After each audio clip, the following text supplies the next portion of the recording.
Hi, everyone.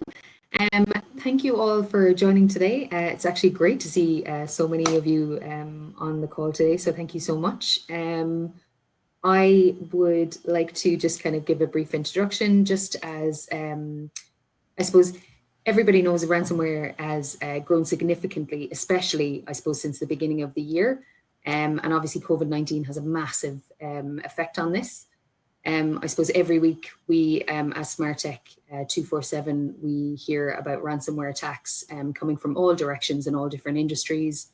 And we just really wanted to take the opportunity just to discuss the threat, its impact, and also how to protect yourself against a potential ransomware attack. But before I begin, I just wanted to introduce myself and Alan.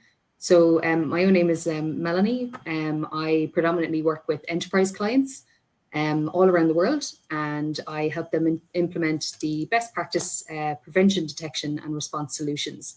So I'm really excited to share our ransomware knowledge with you all today. And what I'll do is I'll pass over to Alan. Alan, would you like to give us a brief description of yourself and what you do at SmartTech? Thanks, Mel, and it's great to be here. So my name's Alan Pearson. I'm the Enterprise Sales Director. I've been in IT for 30 years, so it's quite a long time. And I've been in cybersecurity for 15 years. So it's a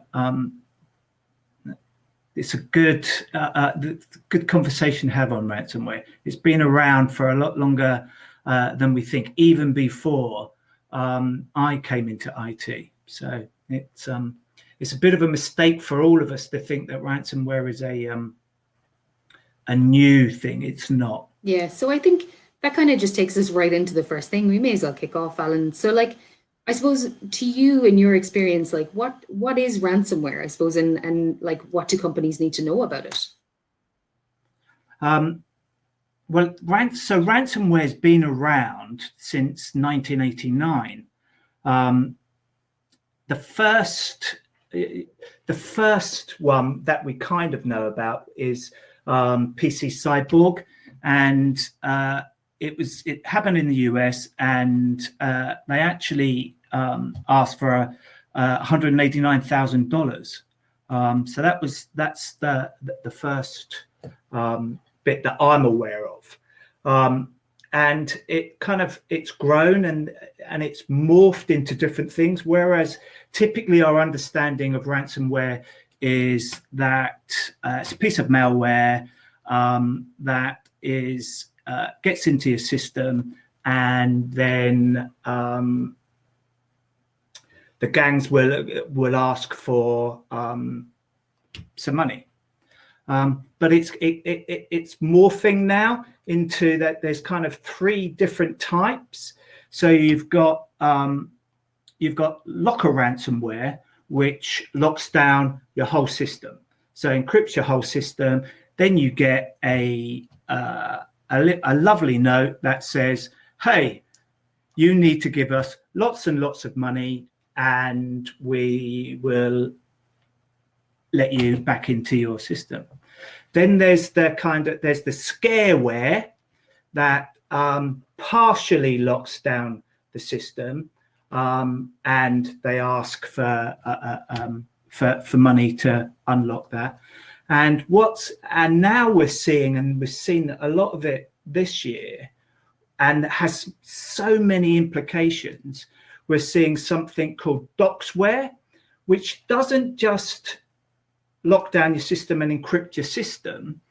It actually steals your data and then threatens to publish your data. Now, that's scary in as much as, if it's just pure ransomware where it encrypts your system, that's theoretically not a breach. Whereas if data's actually been stolen, that's classed as a breach, and then we have all sorts of regulatory implications. So even if we then pay the ransom, we've got the chance of regulatory fines. So it's getting worse. It's kind of, and it's getting more scary. And there's things that we should be aware of. Mm. And I guess what we're seeing, what we've seen over the last couple of years, is that it's typically ransomware has typically doubled in size. You know, if we look at 2018, there was around 8 billion in losses. Last year we were looking at about 11.5 billion, and it's expected, and this is where it gets really, really scary, it's expected to be over 20 billion in losses in 2021. That's frightening. Do you think, though, just kind of touching on the different types of ransomware, like, do you think, I suppose, from a customer's perspective, we tend to talk about ransomware quite a bit. We talk about prevention, we talk about all these different reasons and incident response and what you should have in place. And we will touch on that in a little bit. But just for now, I suppose what we've kind of noticed, I suppose, the attempts of, you know, ransomware starts, it doesn't start at ransomware, right? So we get to ransomware eventually, but where it starts is predominantly things like phishing, simple kind of, you know, sending emails out. We've seen them all come in the last couple of months. They're predominantly Teams or Zoom related. You know, they are getting a bit more, they're definitely getting a bit more intelligent. I've definitely second guessed a couple of them for sure. I'm sure there's lots of people out there that have done the same. Like, I suppose, is that one of the only reasons you think why, like, how ransomware would get in? Or, you know, like, what would you see, I suppose, is phishing the top level of where ransomware is getting in, do you think? Or do you think companies, you know, should focus a bit more on different areas? So there's a number of areas, but if I look at what clients are telling me, and if you, and we can all see this, if we go on the internet, you can see the stats. I think it's like 91% of attacks are phishing, are actually attacking the end user. It's gone. So back in the day, one of the attacks 15, 16 years ago was somebody left a USB stick in the car park of a large American organization. One of the guys got out of his car ready to go to work, found the USB stick, plugged it into his computer, and then, of course, your networks, they've got control of your network. So, and, you know, one of the easiest way for me as a threat actor to get into your system, and especially now that in pandemic times, well, you know, we're in this lockdown, we're going into multi-lockdowns. It's changed the nature of the way that our employees are working. They're more remote. So it's easier for me to attack the end users, and that way get into the network and then have a look around, you know. And what they're doing is that they're not, so they'll get in that way, and then they'll search through the network and look at how to exploit the network. And once they've got admin privileges, then they've got you. And what we're seeing certainly this year is the length of time that those threat actors are staying in the network before they do anything. So they're actually taking a few months to actually look at where all the vulnerabilities are within the system. And this, you know, I was talking to another client, sorry to kind of zoom off. I was talking to another client about pen testing. And we were talking about why organizations typically pen test. I know this is going off, but it was typically, I was being told, because we have to, from a regulatory perspective, we have to, in order to comply, we have to. So we'll do 1 or 2 pen tests a year, and we'll get our report. We'll fix a few things, and we'll carry on. Well, what we need to do now is have more regular pen tests. We need to start looking at where the vulnerabilities are within the system. So it's not just good enough to look at our users. It's we need to spend a little bit more time at really looking at the vulnerabilities, and we've known that for years, to be frank, because we've been we've been doing it for years. I think, but actually, just to that point, sorry to interrupt you, Alan. I think one of the I did warn you I'd go off at tangents. Yeah. No, you're okay. I think to be honest, like the biggest thing that we kind of see is that exact thing of, you know, it's vulnerability management, it's things like pen testing. But I think, like, I suppose we talk about, like, customers ask us all the time, like, what should we do and what should we do, how to prevent things like that. But we always kind of give the same type of advice. It's know your environment. You know, what assets do you have? Those assets could be, you know, things like assets like data assets, or assets like, you know, how many endpoints do you have? How many servers do you have? What are those servers running on? Do you have any Windows 7 servers, perhaps? Are you patching them regularly? You know, are people still running Windows 7? They are, yes. Unfortunately, yes, yeah.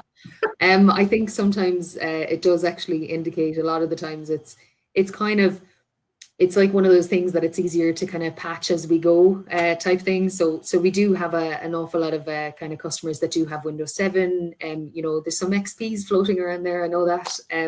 So I suppose from that perspective, I suppose in our kind of, like, we're SOC and SIEM, and if you do have a SOC and SIEM, then it's unbelievably important to make sure that your asset register is up to date, and that you know where everything is, because the biggest problem that you find is if a phishing email comes in, which, to be fair, I saw the poll results there that 100% of you said that you'd experienced phishing since March. So, like, that alone, you know, and you see customers, they'll get phished, they'll get hacked, ransomware, whatever it is. And the first question we're always asked is, what did they take? And we're like, okay, well, they took this folder, and what was in there, or what was in that server, or, you know, and a lot of people, you know, the data classification, things like that, they're only really starting to kick off now, right? So people are GDPR, they're, you know, they know that they need to know where their data is, they need to know what their data is. But I think from you know, you have a regulatory requirement now, which is one side of it. And like you said, it's the tick box kind of pen test twice a year type thing.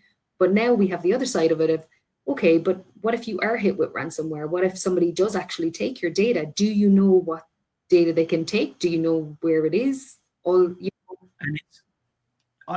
you've hit a really, really good point. Is when I'm talking to clients and we look at assets and understanding where the assets are within the network,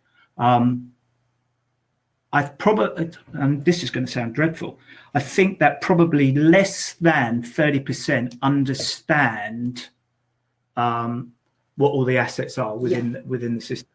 And it's, you know, one of the things that we need to do, and when we're thinking about you know, ransomware and stuff, is also understanding the data. You know, that it's the data that has massive importance to us as an organization, and that could be that it's IP, you know, and what we're seeing is or it could be patient data. And you know, I need to understand where that patient data is. I need to understand what patient, if I, God forbid, if we do have an attack, and it's successful, I need to understand what data they've actually got. And it's, if I don't understand where all the different where my servers are, where my endpoints are, then it's difficult to understand what data is on there. And if I'm not actually managing that data as well, we get into all sorts of regulatory issues. I think that actually brings up a really good point as well, because it's managing the data, right? So, like, backups. We talked to our about backups on a daily basis, and we talk about, instantly our reaction is to, you know, kind of laugh about it, because it is a thing we talk about quite a bit. And it's not just backups of your environments and things like that. It's backups of things like your Active Directory. That's a massive one. Like, we've seen huge hits in the States at the moment, and they're encrypting the Active Directory. That's what they're going for. Yeah. So if you're taking backups regularly, and one thing is where you store your backups. So like, don't store them on the network, first of all. No, that's happened. I was with a client that was doing that. A very large organization in the UK that was backing up, and that backup was on the network. Yeah. So what will happen is if I get control of your network, it doesn't matter if you've got a backup, because I've got control of your backup. And we've seen attacks that have got hold of, that haven't just got hold of your system, but have got hold of the backup as well. So please, if any, and there's quite a few of you, don't have the backup on the network. And I know you mentioned, we were talking about, we talked about patient data, right? Because obviously the one that's kind of floating around is that hospitals are being hit right now, and they are kind of, I suppose, themselves, along with financial institutions, especially right now, they're huge targets, right? So, but do you think that are they just going for the big players? Are there, like, I know we've seen kind of a couple of smaller companies come in, and I know we've talked about it, myself and yourself, Alan, about, I think you called it a quick wins, and I was asking you to explain it. And I did kind of want to bring it up because I think it's a really good point. So I suppose what are you seeing from your side of it? I know what we're seeing over here, but so look, if I am a bad person, I am going to want to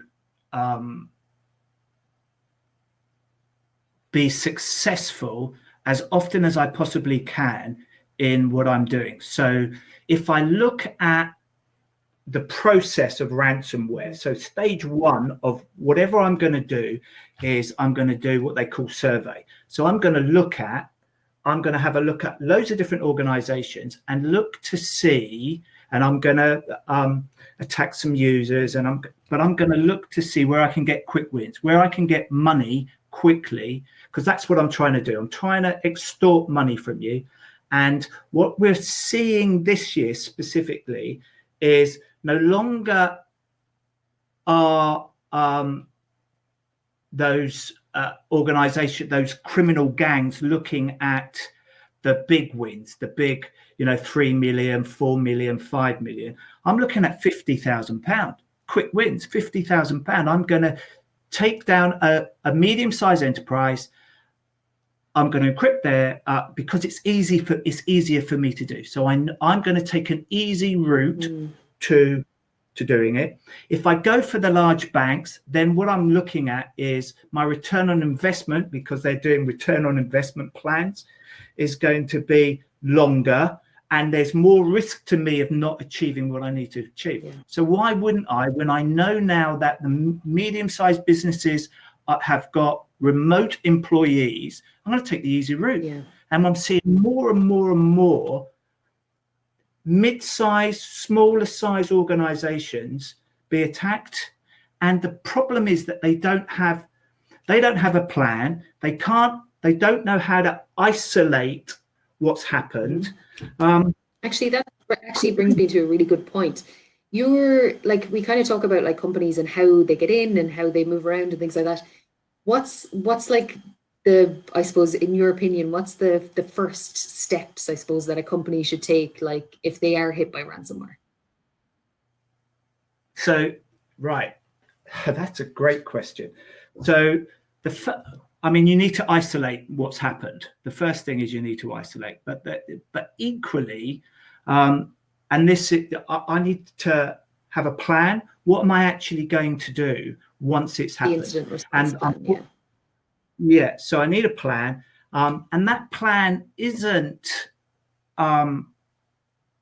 down to security needs to do something. Yes, we need to be able to isolate what's happened. We need to make a decision as to whether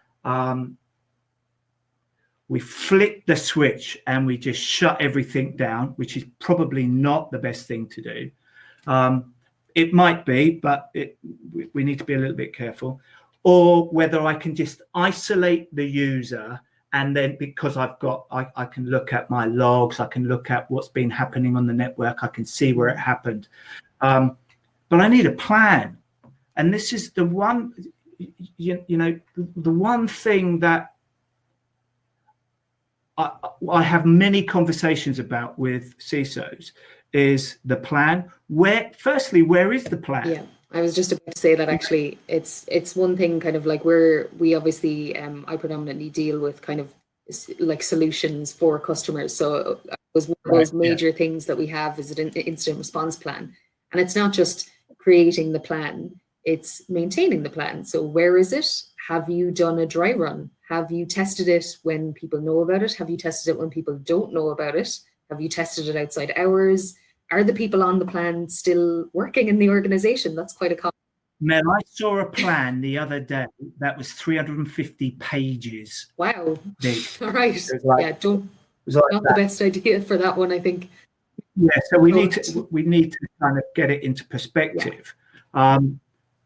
And we need to be able to include within that plan other areas of the organization. Mm-hmm. So we'll need to include in that plan needs to be our PR people, our legal people. We need to be able to inform the CEO needs to be part of that. The managing director needs to be part of that plan. I think it actually goes quite below them as well. So like the biggest thing that we kind of see is that you might have an amazing incident response plan and everybody in kind of management and IT, and they're all aware of it.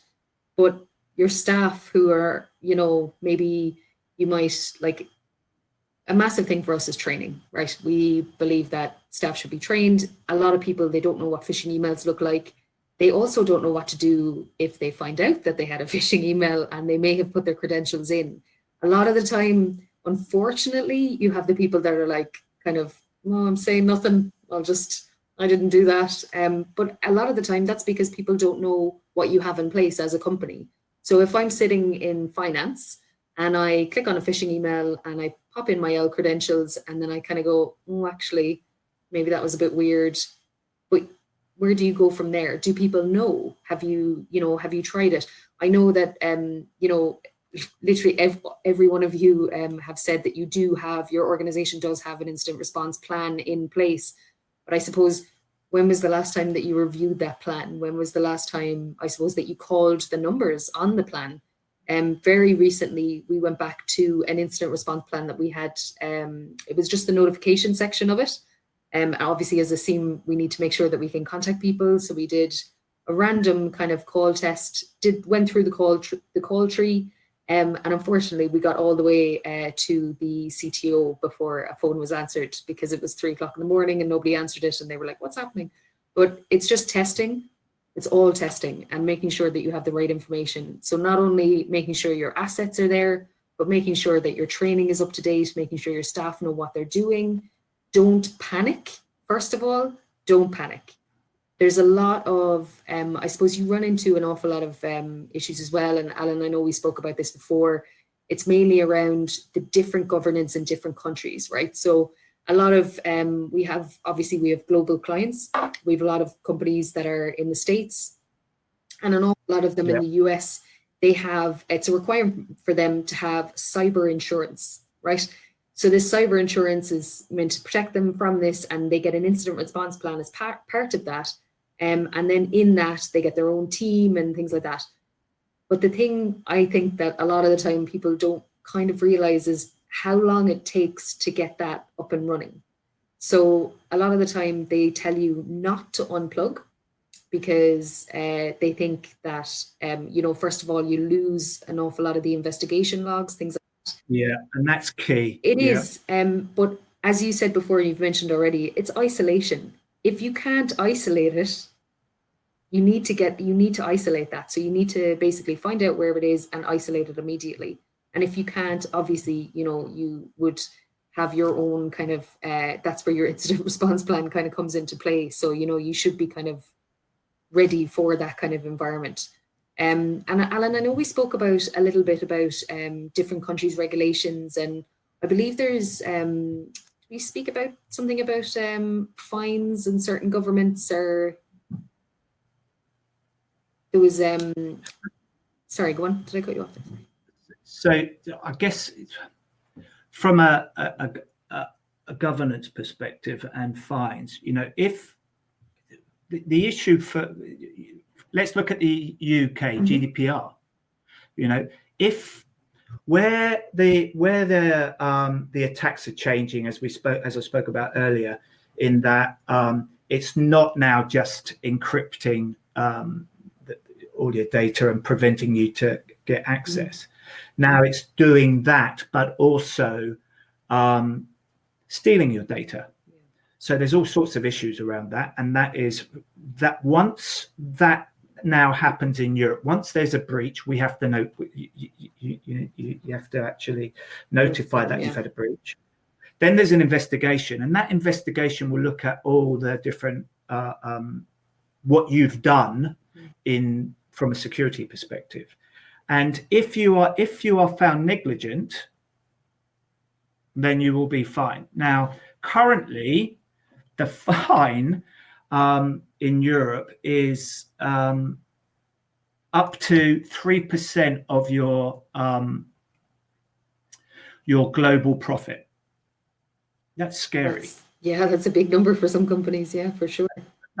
And not only that, and this is great news if we're in security. Not only that, the CEO is seen to be at fault, not just security. So in America, there are now scenarios where the CEO is personally responsible. Wow. Okay.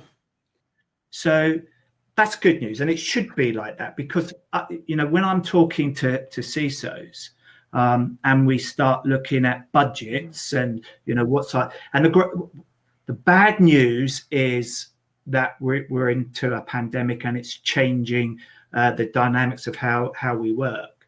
From a security perspective, a number of my clients are saying it has at least raised the awareness within the at to board level about security, and some of the budgets are actually being increased going into 2021. And again, it's about awareness, and we were talking about end user awareness. We need to train our CEOs about security as well and make them aware. This no longer is just the role of security.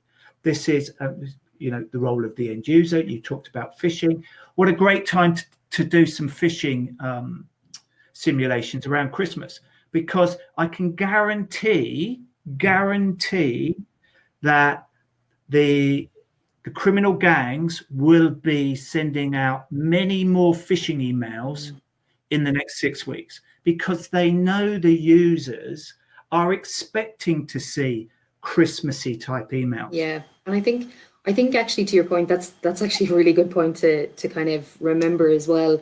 And I think, to be fair, I think it's kind of been seen now as the way to go, due to obviously the remote working, right? So the remote workers at the moment, obviously our workforce went from being in the office to not in the office, and a lot of companies, unfortunately, they have put quite a significant amount of money into their internal network security, but not a hell of a lot in the remote working facilities. So we've obviously seen people, kind of implement VPNs, kind of looking at things to give them more awareness, kind of like training for staff, making sure that staff are using secure connections, making sure they're not, on unsecure Wi-Fi. And obviously there's only so much we can control as a company, right? So we obviously want to make sure that our workers are safe, but we also want to make sure that during this time that we're not putting them through hoops, right? So we want to make sure that when you're at home, if you're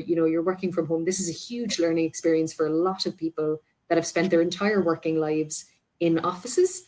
So, you have people like, I think we were even talking about this the other day, you even kind of, when you join a company or you come in or you want to do like a brainstorming session or anything like that, you now have to do everything over video. And I think you know, it's securing that, but also making it a bit more, you know, kind of, I suppose, user friendly, really, for your staff.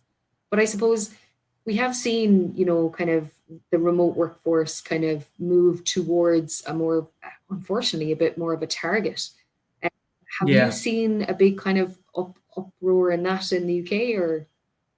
So yeah, and one of the things that we're looking that I'm discussing more and more with clients is the move away from VPNs and the move to zero trust network access.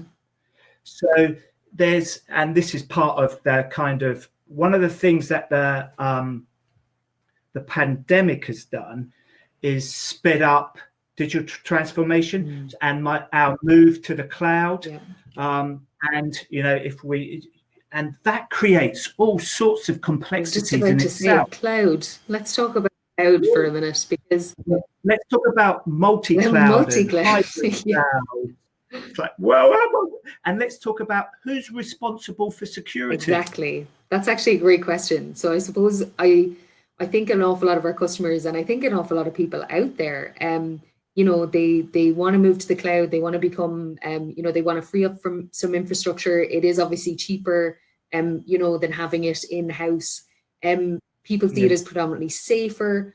But then there is one little bit of a downfall with cloud, and I think we spoke about this before as well. It's more around, like you just said, who is responsible for the security in on the cloud platform. So I think an awful lot of people, you obviously get a certain level of security from, you know, if you're moving to Azure, you're moving to, you know, kind of Google Cloud, whatever you're using, AWS, whatever it is, you do obviously get that certain level of security.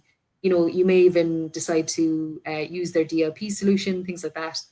But as we kind of, I think it's probably like a running tagline for Smart Tech at the moment, is that DLPs are amazing, they're great, but you have to know what the data is before you try and save it, right? So I think an awful lot of, we kind of see the movement to the cloud in our own personal opinion, here, definitely working with the clients I work with. It's moving things like, you know, if you're moving to the cloud, this is the time. This is the time to review your data. It's the time to review where it is. Do you have any duplicate? Do you have any rot? Get rid of it. Exactly, and the cost saving, because when we move to the cloud, one of the reasons why we move to the cloud is it's less expensive. My storage is less expensive, but I'm having to pay for that storage on a monthly basis. And if I just lift and shift everything into the cloud without understanding what it is I'm putting there, and have I got lots and lots of duplicates and stuff like that, then I'm actually paying a lot more for that storage than I actually need to. Yeah, 100%. Yeah, it does.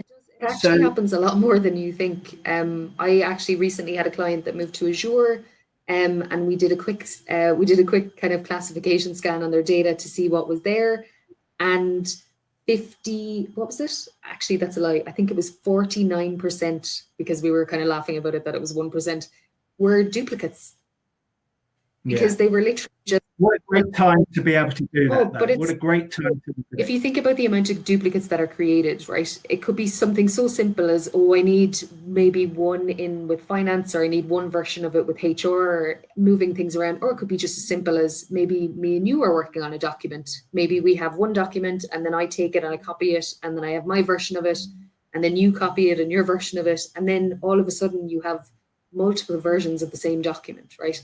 And as you said, a lot of the kind of storage solutions in the cloud are pay as you go for the, you know, what you have. So I think looking at things like that, if you are moving to a cloud, even if you're in the cloud already, you know, it's making sure that you know what data is there, and making sure that it's classified, and making sure that you have a DLP solution in place. Or if you don't have a DLP, make sure you have a good, solid, you know, security infrastructure in there. If you have a SOC and a SIEM, do you have the correct rules set up? Are you getting the right logs forwarded over? Are we looking at the right things? There's so many questions, you know, that come up from, I suppose, from cloud in general. And I think just moving to, you know, like we said, like making sure that you know that you are responsible for a massive portion of your security. when you move your data is really, really important. You've got me think. I mean, talking about the cloud and some of the security issues, it's it's the complexity of it. So one of I had a conversation with one of the banks over here about complexity and vendor management, and having lots and lots of different tools, lots and lots of different services. And there's a move now to reducing the complexity, reducing the amount of vendors that as an organization I'm using, reduce the number of service providers. And what I'm looking for, what organizations are looking for, is to reduce complexity, to be able to go to, well, an organization like SmartTech, that's my sales pitch, that can actually can manage all the different parts of securing the cloud for me. So for instance, my firewalls. So yeah, it's about reduce in such a complex environment, and I'm now looking at how do I reduce the complexity? How do I get to one vendor to actually manage that edge security? Yeah, I definitely would agree with you there. I suppose if we were to kind of like, we've given an awful lot of information, probably scared a couple of people, I think, not a bad thing. And well, yeah, I mean, you did. So sorry, no, Mel, you're I fine, told you, I warned you this would happen. So, years ago in security, it was we had to scare people. We had to help the CIO, the CISOs to create awareness so that instead of the CISO having to go to dev or having to go to somewhere else to get the budget for security, they could have their own budget. And we've seen that happen now. We've seen more and more that security has its own budget, blah, blah. So can I just touch on budget for a second? Because we put a poll out there a couple of minutes ago just asking basically what has been your organization's top challenge in securing a remote workforce, and a hell of a lot of people said budget constraints. So I think, kind of touching on that, I think we definitely have an increased budget for sure. Like we're seeing companies now, they do have a security budget. A lot of the time it would come out of the IT budget, or, so we are seeing an awful lot of growth there. Do you think that is predominantly because of the rise in maybe awareness, or do you think it's more of maybe a generational thing, or like in your experience, what do you think is making the change to the budgets? I mean, without a shadow of a doubt, there's much more awareness at board level, but I think it's regulatory as well. And I think that it's well, the best way to put it is when the CEO is personally responsible, then you're going to get well, yeah. You're going to get suddenly, if you have to sign some paperwork that says that you're responsible, or you're a protection kind of officer, which a lot of companies, we obviously I'll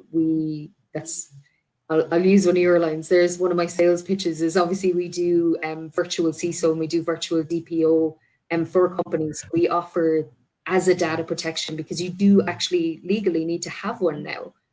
For this reason, and obviously it does help the CEOs that don't kind of predominantly want to be that person, I suppose.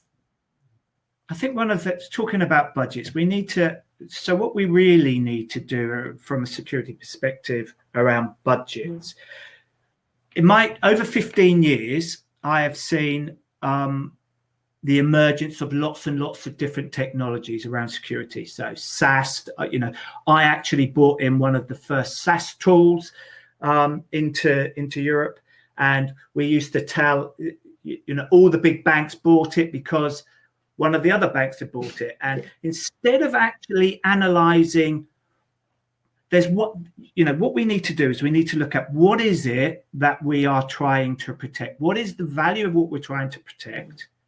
So that's our data.